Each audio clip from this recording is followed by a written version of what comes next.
Yo, dude, Lindsay and I are having some people over for some board games. You want to join us this afternoon? Dude, absolutely. Count me in. I love board games. Man, I hope we play like Clue or something. It was Professor Plum in the conservatory with the candlestick. Yo, yo, yo, yo, yo! Sweet, what up, Andrew? Glad you're here. Today, you will refer to me as Sven Hilda, the Sword Maiden. You will be Gilfer, the Seaworthy. Now, Asmunda, grab your axe, and let us begin.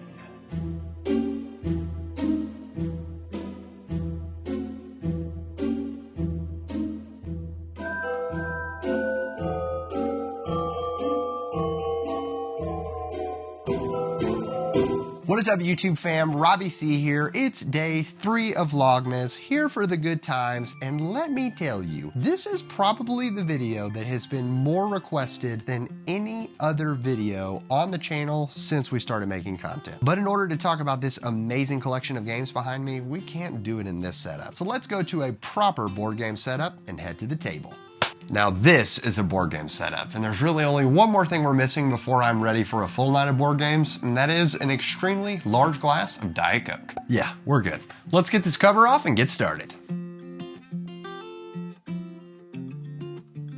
When people think of board games, they often go to some classics that we played with our family and friends as kids. Iconic boards and games like Sorry and Monopoly. Give it a spin at trying to be an adult in life. Or give it a chance by rolling the dice in Yahtzee or testing the cards in Uno. But there was one game that stood above the rest as the most serious, intense of our childhood. That's right, we're talking about Risk. Many friendships were ruined after hours of playing this game, and tons of people lost when they didn't go with the easy win strategy of just starting in Australia. Seriously, if you never tried it, start in Australia, and if you don't win, I can almost guarantee you at worst you're coming in second. But these are not the board games that we're going to be talking about today, and that's because board games in themselves have evolved. There are entire conventions dedicated across the world to board games. So as an avid board gamer and collector, there are 5 board games that I love so much within my collection, and if you ever ask me to play them, it's a pretty easy yes. But before diving in, we have to talk about the elephant in the room when it comes to strategy board games, and one that I know so many of you have on your list, and it deserves a place to be talked about in a video like this, but it certainly doesn't make my top 5. That's right, we're talking about Settlers of Catan. Some hipster came rolling into your life and told you that they were going to reinvent the way that you approach board games, and they probably called it Catan or Settlers, trying to be cool and hip with the kids, and it has done its job in introducing so many people to the world of board games. But if I had to equate this game to disc golf, it would be the end of a starter set. It's perfect for introducing you to the genre, and you can use it for an incredibly long amount of time. And sometimes when you're looking for laughs, you'll still go back to it and play it. But eventually you're gonna learn there are some amazing options out there that aren't a DX Leopard or DX Shark. In fact, we have Catan because most every board game collection has to have it. But if you open our Catan,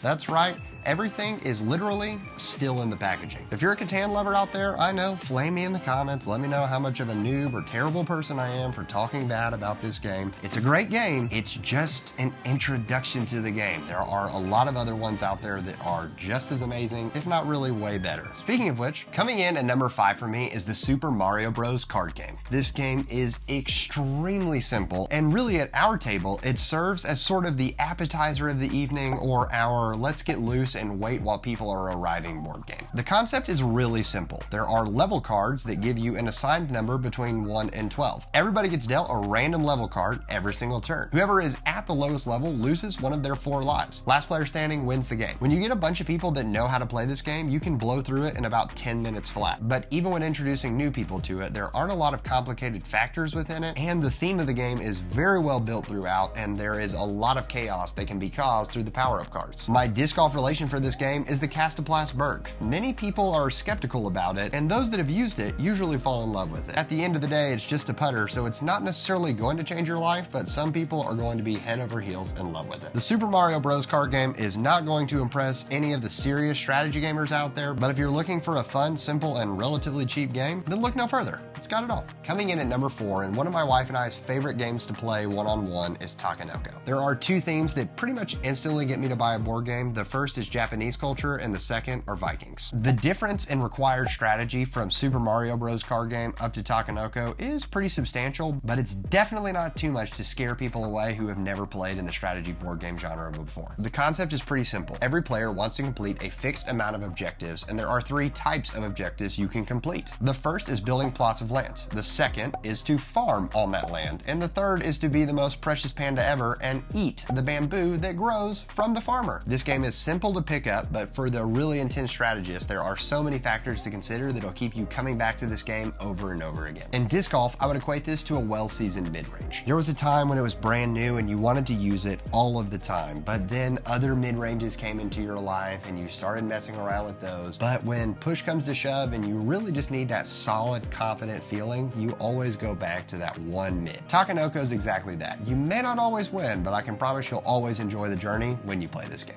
I want to take a break from all the board game madness to talk about this video's sponsor, Discbox. Discbox is your answer to disc golf storage, coming in at an extremely affordable rate that only gets better the more you buy. They're doing their part to make things better not only in how we store our discs, but also to save our planet. So what are you doing? Go get yours over at discboxdg.com. With all that said, let's dive back to the board games with my next suggestion. Coming in at number 3 is one of my favorites to play, but I don't get to play it that often because it's much more of a party game. One Night Ultimate Werewolf fits into the secret identity genre of board games. The secret identity games are kind of like Mafia that you used to play, but with a lot more roles. Here's how the game works. Everyone playing is considered to be part of a village. You're handed an identity and secret, and 1 or 2 of the players are werewolves. Everybody goes to sleep, and one by one, certain people wake up and do their assigned role that their identity gives them. This can involve looking in secret at other people's identities, or even switching cards around. Once the long night is done, everybody opens their eyes, wakes up, and the debate begins. You start trying to figure out who is who and who are the werewolves. The town at the end comes to a consensus and majority vote offs one of the village people. If you picked the werewolf, the village wins. If you didn't pick the werewolf, well, go werewolves. But in secret identity games, the more strategy you bring always brings more suspicion to you, so just prepare yourself for a lot of frustration. It's not personal, not a soapbox. Yeah, no, sometimes it gets really dark when you're just trying to help the people not be killed by werewolves. In disc golf terms, I would call this the Firebird. There are tons of people who swear by it and think that it is the greatest thing ever. And there are a lot of people that absolutely hate it and never want to use it. Secret identity games can be very hit or miss, and even within that genre, some of them can be very hit or miss. Just like it's about finding the right hole to make a Firebird really shine, it's all about finding the right crowd to play with so you can truly enjoy One Night Ultimate Werewolf. My top 2 were super easy decisions, and coming in at number 2 is Disney's Villainous. My Harry Potter house is Slytherin, my favorite character in Disney is Captain Hook. Yeah, I just love villains. In this game, you play as the villains within the Disney franchise. Each villain has a task or goal that they're trying to accomplish, but 2 of the coolest features about this game is that every single villain plays entirely unique and separate from each of the other villains. Which brings us to one of the best parts of this game and one of the key features in the board game world, and that is expansions. When you buy the original game, that's one thing, but the best games out there have expanded on that universe and added to the beauty that is that board game. Relating Villainous to something in disc golf is super easy, and it's the end of a Wraith. It is very rare to come across someone who has a bad thing to say about the Wraith because it's basically the destroyer for pros, but for 95% of the disc golf population. With the massive amount of replayability because each villain plays entirely different, and all of the villains that we can hope to play in the future, Disney's Villainous will always have a space at my table and always hold a special place in my heart in the board game world. Now, before we dive into number 1, let me know in the comments below for you avid board gamers out there, what are some of your favorites that I didn't include? And once again, this is your free invitation to roast me for putting some shade at Catan.